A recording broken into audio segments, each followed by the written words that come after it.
Welcome to our deep dive into this Atlantic article, How AI Will Rewire Us. You shared it with us, so you're obviously interested in this idea of AI impacting relationships. Yeah, So it's such a a big question. fascinating topic. And I think what's really interesting about Nicholas Christakis' approach in this article is he focuses on this concept of the social suite, Okay. which is this like bundle of behaviors that humans have, love, friendship, cooperation, Right. and kind of this idea that AI might not just change like how we do those things, but Yeah. actually like rewire those He's instincts. not just saying that we're going to have new ways to connect online. He's saying that AI could fundamentally alter how we relate to each other on a biological level. Yeah, that's Which a is crazy. pretty bold claim, and he doesn't just speculate. He actually backs it up with some really interesting research, Okay. including experiments from his own lab at Yale. Okay. So in one study, Uh-huh. they had teams of people working with robots in a virtual world. Okay. But these weren't just any robots. They were programmed to make mistakes and then apologize for them. Wait, clumsy apologetic robots? That sounds more like a sitcom than a scientific breakthrough. Right. I'm picturing robots tripping over virtual furniture and then being like, oops, my bad. Exactly. It's a funny image. Yeah. And it seems kind of counterintuitive, but here's the thing. The teams with these so-called confessional robots were actually more successful. Really? They communicated better, they were more relaxed, and they even laughed more.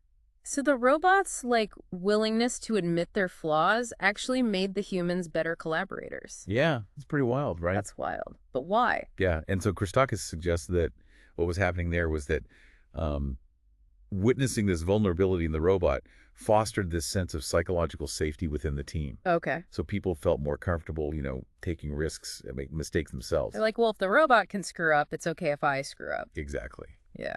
It's like the pressure to be flawless was kind of lifted, and Yeah. it created this more supportive and collaborative environment. It reminds me of that saying, perfection is the enemy of progress. If Right. you're so worried about being perfect, you never actually get anything done. Yeah, and it has interesting implications for like real world applications. Yeah. Could AI programmed to express vulnerability actually help us overcome this kind of fear of failure that often stifles innovation and collaboration in the real world? Yeah, that's interesting. Imagine brainstorming sessions where you have an AI assistant that's designed to offer bad ideas Right. just to get the creative juices flowing. Right. Yeah. It could be revolutionary. Wow. It's interesting how these seemingly simple tweaks to AI behavior can have such a huge impact on human dynamics. But I mean, if we're learning about teamwork from robots, what else could they teach us? Right. And that leads us to another experiment that Christakis describes in the article. This one involving bots in a virtual social network. More clumsy bots? Yeah, more clumsy bots. Okay. But this time, the focus wasn't on teamwork. Okay. It was on adaptability. Got it. So again, these bots were programmed to make mistakes, but the researchers wanted to see how the humans would react. Okay, so did the humans just get frustrated? Well, actually, no, quite the opposite. Okay. The humans connected to these bots became more flexible in their problem solving Okay. and get this positive effect like rippled outward and influenced the behavior of the entire network. So even people who weren't directly connected to the bots became more adaptable. Exactly. It's pretty surprising, right? So you're saying that mistakes lead to widespread improvement? I mean, that just sounds so counterintuitive. It is. It's really counterintuitive, but it seems that witnessing these errors in the bots actually encouraged the humans to experiment more, Okay. to try different approaches. Like they're watching the bot screw up, so they're like, well, I'm going to try this crazy thing. Exactly, yeah. And it seems like they adapted their strategies more readily because they were seeing these bots make mistakes. Yeah, I guess if the bots can screw up, it's okay if I do too. Right, right. Yeah, and it might give you more courage to try something that's a little bit outside the box. Exactly, yeah. And so it kind of challenges our traditional view of errors Yeah. as something to be avoided at all costs. Yeah. What if instead we could embrace them as opportunities for learning and adaptation? Yeah, like a growth mindset. Yeah, exactly. Growth mindset. Instead of being afraid to fail, you're like, oh, this is just part of the process. Right. That's cool. Yeah. And what if AI could help us shift our mindset in that way? Okay, so we've seen that AI could potentially boost teamwork, encourage vulnerability, and foster flexibility. Yeah. But I mean, is it all sunshine and roses? Rewiring implies that there could be some negative changes too. Yeah, you're right to be cautious. Yeah. The potential downsides of AI are just as important to consider as the potential benefits. Mm. And after all, we're talking about technology that can influence human behavior on a very deep level. Right. And like any powerful tool, it can be used for good or for ill. So what are some of the ways that AI could rewire us in a negative way? What kind of research is making Christakis sound the alarm? Well, one experiment that really stands out focuses on this concept called the tragedy of the commons, Okay. which basically describes how individual self-interest can undermine the collective good. So like if everybody's just looking out for themselves, nobody wins in the end. Exactly. Yeah. So imagine a shared resource like a fishing ground. Okay. If everybody takes more than their fair share, the resource is depleted and everybody loses. Right. Right. So how do they study this with AI? Yeah. How did AI play into this? So they designed an online game where players could choose to keep their money Mm-hmm. or donate it to a common pool that would benefit everyone. Okay. Initially, most players were cooperative. They chose to share. Okay. So they were playing nice. Yeah, they were playing nice. But then the researchers introduced self-serving bots into the game. So these bots were programmed to be greedy. That's exactly right. Did it mess everything up? Yeah, it did. Over time, the bot's behavior had this kind of contagious effect. Wait, the human players started acting selfishly too. Yeah, they did. It's kind of like monkey see, monkey do's, even when the monkey is a bot. That's so interesting. Yeah, it's a pretty chilling example of how AI can influence human behavior, even in like seemingly innocuous settings, like an online game. Yeah. And what the researchers found was that the human players started mimicking the bot's behavior. Wow. They became less cooperative, more focused on maximizing their own gains, even if it meant harming the group as a whole. So even if you're like a good person, if you're surrounded by bad bots, you might start acting bad too.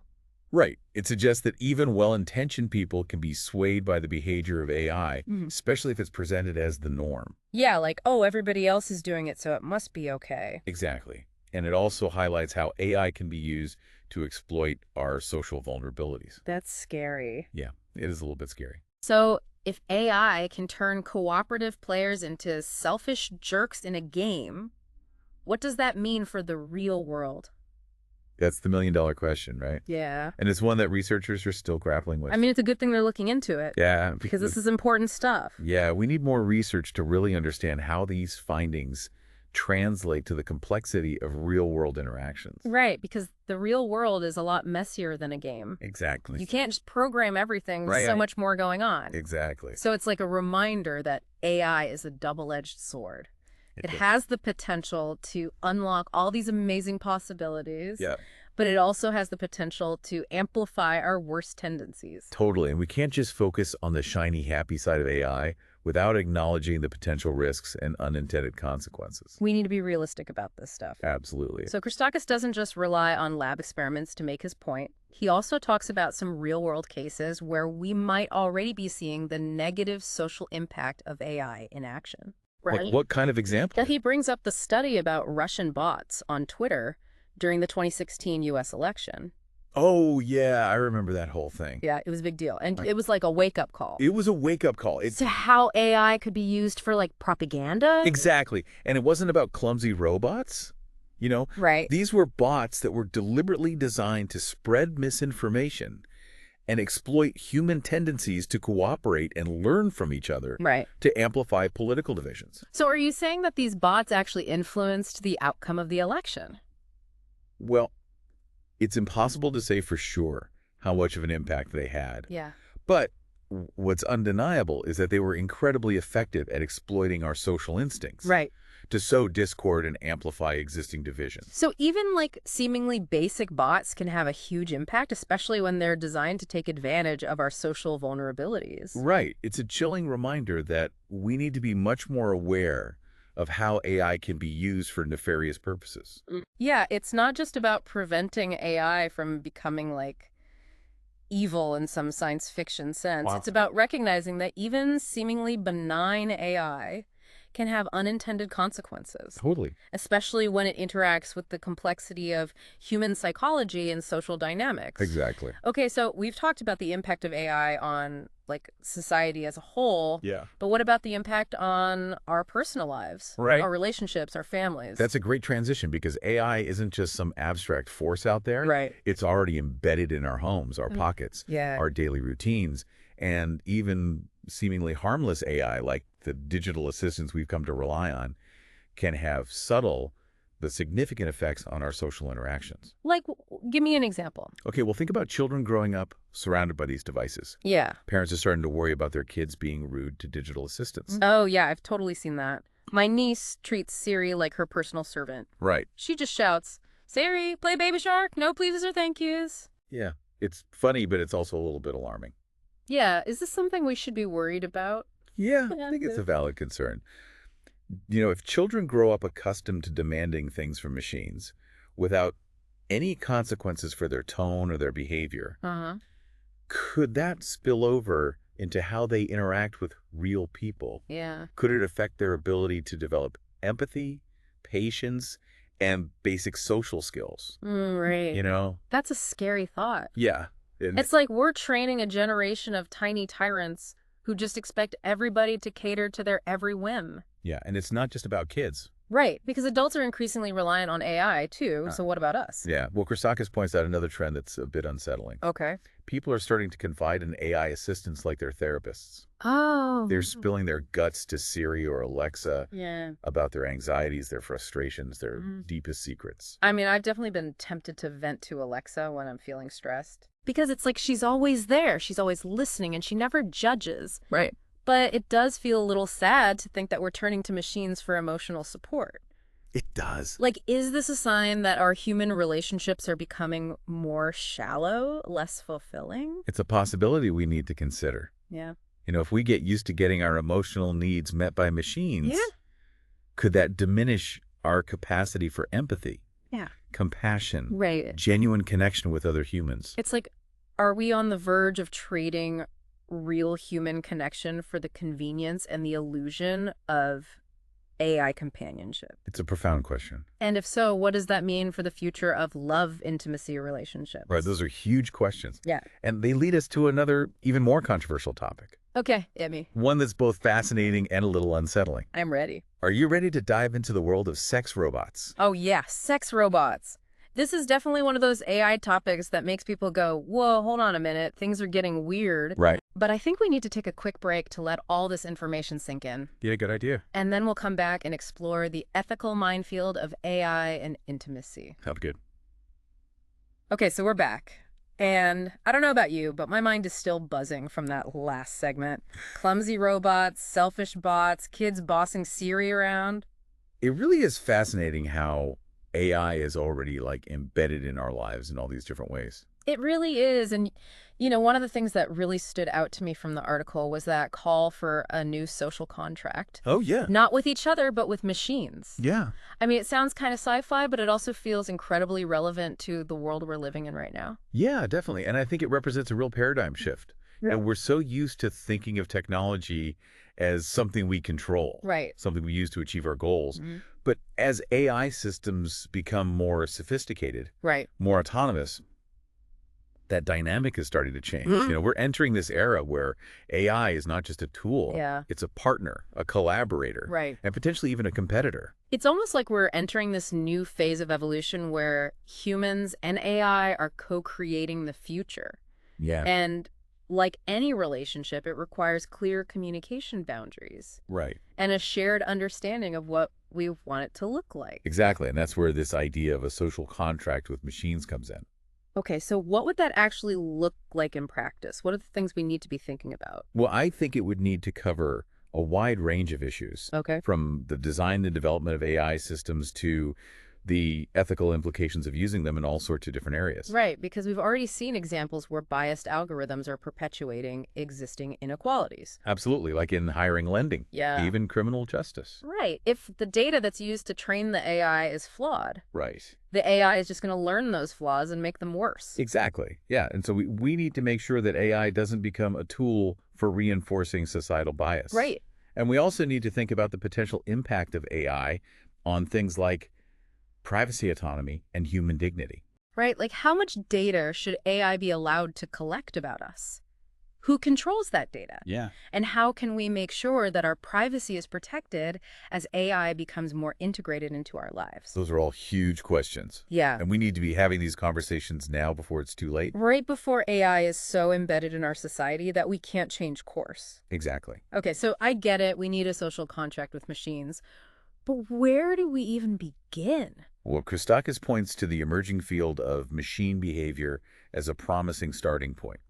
Machine behavior. Yeah. Okay, what is that? So it's this really interesting multidisciplinary effort to study AI, not just from a technical perspective, but also from a social and behavioral lens. So instead of just focusing on how AI works, we need to understand how it behaves, how it interacts with humans, Exactly. how it might influence our social dynamics. Yeah, it's about recognizing that AI isn't simply a mirror reflecting our own biases and intentions. Yeah. It's an autonomous force. It's like we're creating a new species. Yeah. And trying to figure out how to coexist with it. It is. It's like we need to learn its language, its customs, Yeah. its potential strengths and weaknesses. Right. So how do we make sure that this coevolutionary process leads to a positive outcome? What are the key things that we need to focus on? Well, I think awareness is really important. We need to be informed consumers of technology. Okay. We need to understand how AI systems work. Be AI literate.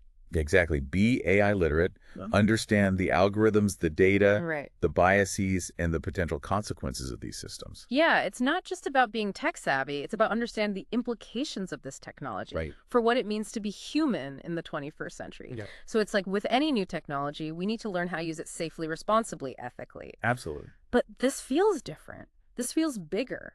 Hmm. More complex AI isn't just another gadget. Right. It has the potential to reshape our society, our relationships, our sense of self. Yeah. And it's not just about mastering the technical aspects of AI. It's about understanding its implications for what it means to be human. So what can we do as individuals to prepare for this AI-powered future? Well, I think it goes beyond technical proficiency. While coding, data science, robotics are all valuable skills, Yeah. we also need to focus on developing our uniquely human capabilities. Okay, so we're talking about things like creativity, empathy, critical thinking, problem-solving, communication, collaboration, emotional intelligence. Exactly. All the things that make us uniquely human. Right, the things that AI can't replicate. Exactly. And these are the skills that will allow us to partner with AI to leverage its strengths while also mitigating its weaknesses. So it's not about competing with AI, it's about complementing it. Right. We need to become masters of our own humanity to cultivate the qualities that will allow us to flourish alongside these increasingly intelligent machines. I love that. Okay, so we talked about AI and society AI and our personal lives. Yeah. Now let's talk about AI and intimacy. Okay. Sex robots. Yeah, sex robots. Yeah. It's a topic that definitely gets people talking. It elicits strong reactions, sure does. ranging from fascination and fear Yeah. to excitement and disgust. Yeah.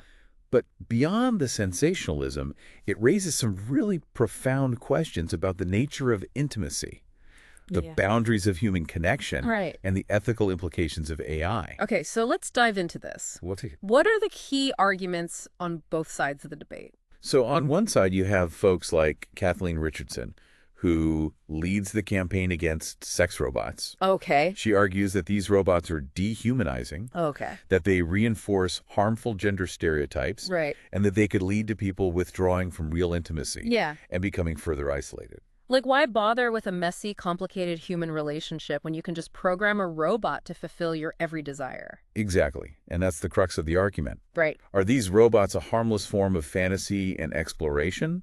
Or are they a slippery slope towards devaluing human connection and perpetuating harmful power dynamics? Okay, so that's one side of the debate. What about the other side? Are there people who see sex robots as a positive development? There are. People like David Levy, who wrote a book called Love and Sex with Robots, Oh, wow. argues that these robots could actually have some benefits. Okay. I'm listening. He suggests they could promote safer sex, Okay.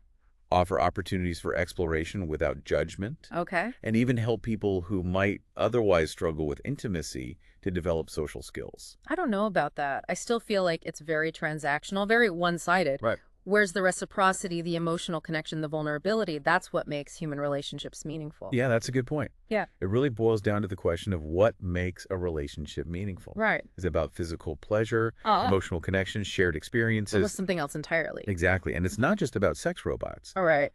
There are broader implications here for how we view intimacy, love, connection in an age of increasingly sophisticated AI. It's like AI is forcing us to define what truly matters in our relationships. I think so.